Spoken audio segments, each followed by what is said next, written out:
day 2 and I'm ready to keep going on this project. I didn't get finished yesterday as I needed to go to the lumber yard and get some lumber, which I have now. And then while I was there, Lowe's called and our windows came in. So we have those now, and I can pretty much get the exterior walls buttoned up here in the next couple of days. So keep watching as I continue on with this part of the project. Floor frames are basically a giant diaphragm system, and so no one joist is doing much work.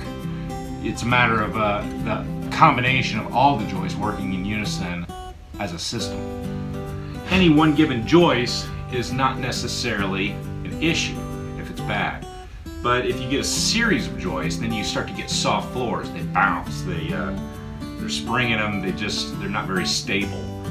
By reinforcing these original joists and bringing new deck on top, and then I'm going to put a second floor on top of that, the whole system will interlock and work as one and be nice and rigid and solid.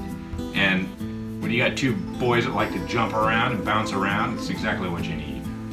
So what I'm going to do next is I'm going to use some treated lumber to rebuild some of this floor right here in front of the door. As I was cleaning it out, the sill plate just crumbled in my hands.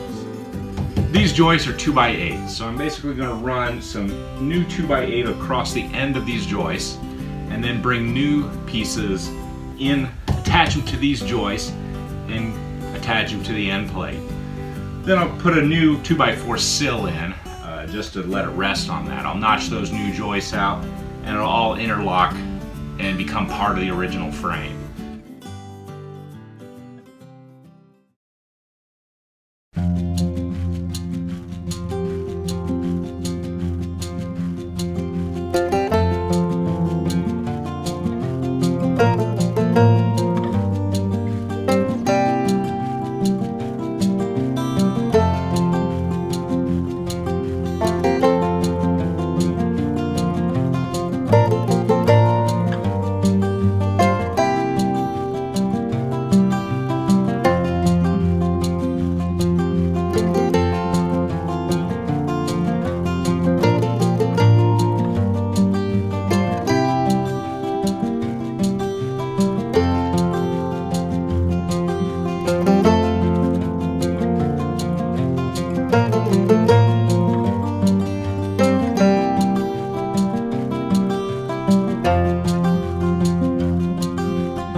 So in joining these together, here's that end board, and we take that, connect it to a new sill. It's all treated lumber so that if moisture found its way in once, so if it comes back in again, this is not going to rot out. These are just floating, they'll stay in place. It's all weight coming down, it's not going to move anywhere. I have this porch slab resisting it directional that way. I have tied it in with toenails, toe screws in this case, to keep it from moving back and forth. So it's all integrated into the joist framing right here. This then scabs onto the original joist and nice and stable. It's not moving anymore. Once that's all in place, reconnect the bottom plate of the wall to the new framing. In this case, some of these are rotted out. Whenever I infill this door, I'll put some new wood in. I'll tie the good part of the stud into the new stud and then anchor the new stud into the new framing on the floor.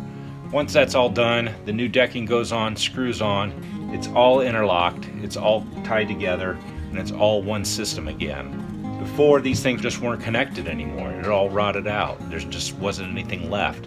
So now with the new framing, the new lumber, it's all solid, it's all tied together. It's not gonna move, it's not gonna spring, it's not gonna bounce, it's not gonna squeak. It's gonna be great.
This day's pretty much spent, but I've got my new floor in. I'm going to wait to screw it down.